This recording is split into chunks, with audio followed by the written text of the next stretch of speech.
اعوذ باللہ من الشیطان الرجیم بسم اللہ الرحمن الرحیم۔ پیارے بچوں السلام علیکم۔ آج ہم مرزا محمد رفیع سودا کا لکھا ہوا قصیدہ بعنوان قصیدہ شہر آشوب پڑھنے جا رہے ہیں۔ قصیدے کے معنی تو میں نے کل آپ کو اچھی طرح سے سمجھانے کی کوشش کی۔ مجھے یقین ہے کہ آپ نے قصیدے کا لفظی معنی اور شاعری اصطلاح میں اس کا معنی جو ہے اچھی طرح سے سمجھ لیا ہوگا۔ تو قصیدہ شہر آشوب جو مرزا محمد رفیع سودا کا لکھا ہوا ہے، اس میں شاعر نے دلی شہر کی اجڑتی ہوئی حالت کو بیان کیا ہے، یعنی دلی شہر کی تباہی اور بدحالی یا زمانے کی عام ابتری اور بدنظمی کا ذکر کیا ہے۔ چونکہ 1857 عیسوی کی جنگ آزادی میں شکست کھا کر ہندوستانیوں پر انگریزوں کے ظلم و ستم کا پہاڑ ٹوٹ پڑا، دلی شہر میں انگریزوں نے اپنا غصہ خاص طور سے اتارا اور اسے خوب تباہ و برباد کیا۔ تو شہر آشوب کا لفظی معنی جو ہے وہ یہی ہے کہ یعنی کسی شہر کی بگڑتی ہوئی حالت، بری حالت، بدحالی کو شہر آشوب کا نام دیا گیا ہے۔ مرزا محمد رفیع سودا کا یہ قصیدہ جو ہے، جو صفحہ نمبر 162 پر درج ہے، اس طرح سے ہے: اب سامنے میرے جو کوئی پیر و جواں ہے، اب سامنے میرے جو کوئی پیر و جواں ہے، دعویٰ نہ کرے یہ کہ میرے منہ میں زباں ہے۔ میں حضرت سودا کو سنا بولتے یارو، میں حضرت سودا کو سنا بولتے یارو، اللہ رے کیا نظم بیاں ہے۔ اتنا میں کیا عرض کہ فرمائیے حضرت، آرام سے کٹنے کی طرح کوئی بھی یہاں ہے۔ سن کر یہ لگے کہنے کہ خاموش ہی رہ جا، سن کر یہ لگے کہنے کہ خاموش ہی رہ جا، اس امر میں قاصر تو فرشتے کی زباں ہے۔ کیا کیا میں بتاؤں کہ زمانے میں کہیں شکل، کیا کیا میں بتاؤں کہ زمانے میں کہیں شکل، ہے وجہ معاش اپنی سو جس کا یہ بیاں ہے وجہ معاش اپنی سو جس کا یہ بیاں ہے۔ گھوڑالے اگر نوکری کرتے ہیں قصو کی، گھوڑالے اگر نوکری کرتے ہیں قصو کی، تنخواہ کا پھر عالم بالا پہ مکاں ہے۔ گزرے ہیں صدا یوں الف دانہ کی خاطر، شمشیر جو گھر میں تو سپر بینے کے یہاں ہے۔ سوداگری کیجئے تو ہے اس میں یہ مشقت، دکن میں بکے وہ جو خرید صفاں ہے۔ چونکہ مرزا محمد رفیع سودا کا یہ قصیدہ جو ہے بہت لمبا چوڑا ہے،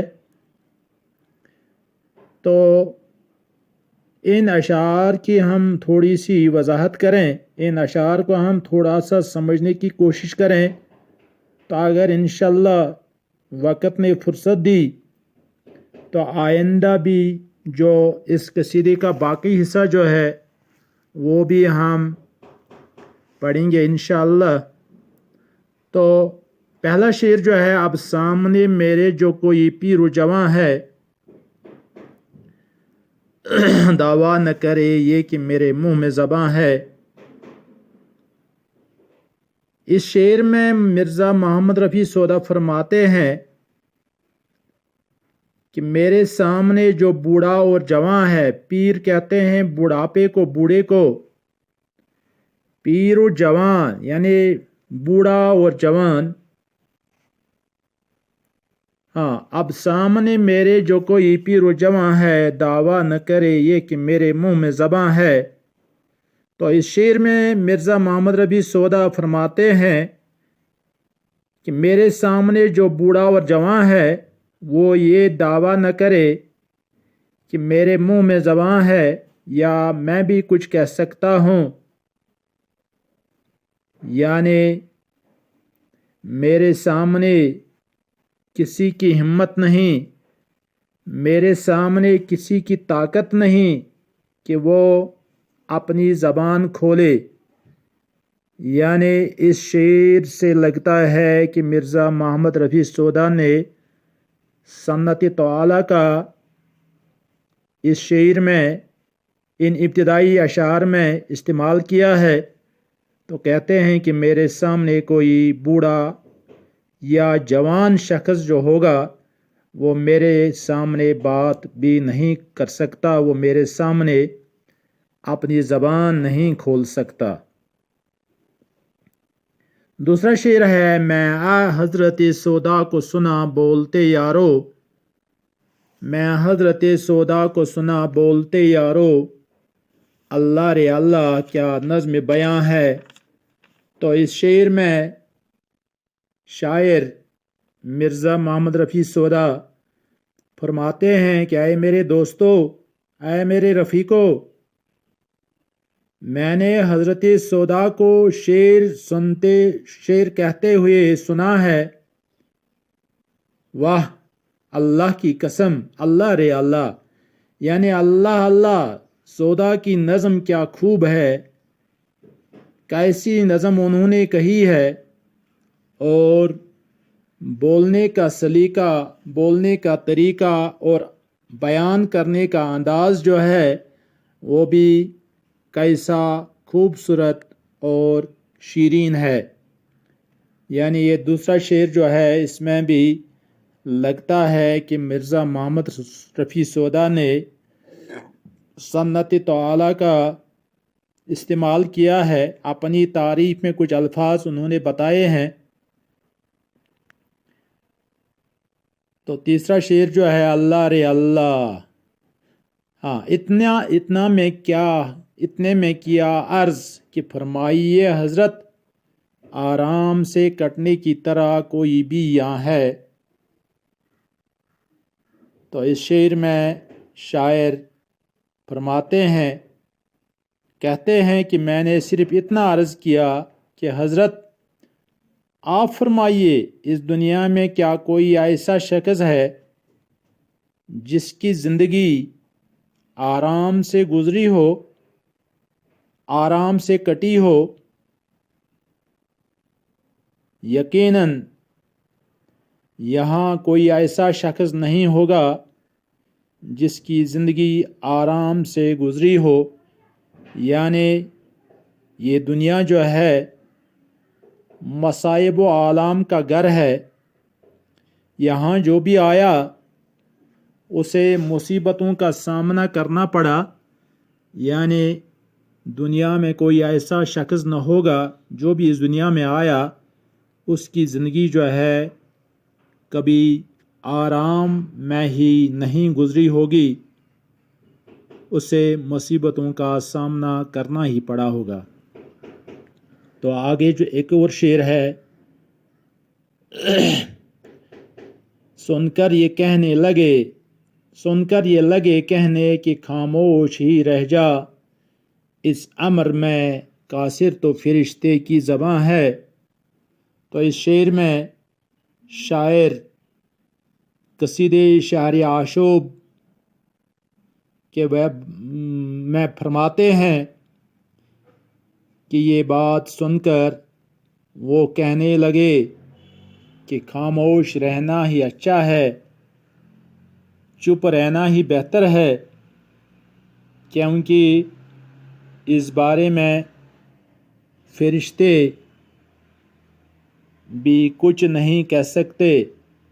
सुनकर ये लगे कहने की खामोशी रह जा। बेहतर यह है कि हमें खामोशी रहना चाहिए, क्योंकि इस अमर में फरिश्ते भी इस बारे में कुछ नहीं कह सकते। तो अगला शेर है, क्या क्या मैं बताऊं कि ज़माने में कई शक्ल है वजह माश। वजह माश कहते हैं रोज़ी रोटी की वजह की तलाश है। वजह माश कहते हैं रोज़गार को, रोज़ी रोटी की तलाश को। सो जिसका ये बयान है, तो इस शेर में मिर्ज़ा मोहम्मद रफ़ी सोदा फरमाते हैं, मैं क्या बताऊं कि ज़माने की कितनी शक्लें हैं, और यहाँ लोगों के ज़रिए माश मुख्तलिफ़ किस्म के हैं। मुख्तलिफ़ तरीक़ों से लोग अपना रोज़गार कमाते हैं।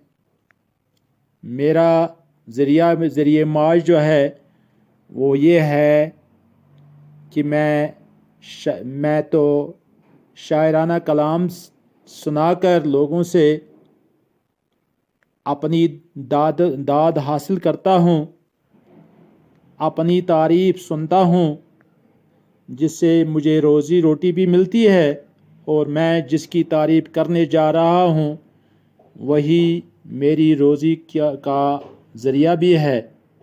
यानी मैं शायराना कलाम सुनाकर, अपना कलाम सुनाकर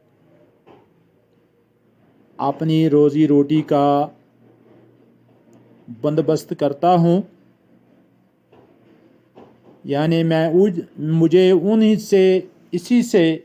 इसी शायरी से तनख्वाह मिलती है, जिससे मैं अपनी ज़िंदगी जो है गुजारता हूँ। तो अगला शेर, घोड़ाले अगर नौकरी करते हैं कसू की। घोड़ाले अगर नौकरी करते हैं कसू की। कसू माने किसी, तनख्वाह का फिर आलम बाला पे मकान है। आलम बाला कहते हैं आसमान को, अर्श को। तो इस शेर में शायर फरमाते हैं कि घोड़ा सवार फौजी लोग अपनी तनख्वाह के लिए तरसते हैं, यानी वो तनख्वाह से महरूम हैं। यानी उन्होंने दिल्ली शहर की बदहाली का जिक्र करते हुए, बयान करते हुए, हालत को बयान करते हुए फरमाते हैं कि घोड़ा सवार फौजी लोग जो हैं वो भी अपनी तनख्वाह के लिए तरसते हैं, यानी वो भी तनख्वाह से महरूम हैं। इसलिए अपनी गुज़ा और घोड़े के लिए घास, अल्फ कहते हैं घास को, घास और दाना लाने के लिए अपने हथियार तक गिरवी रख लेते हैं।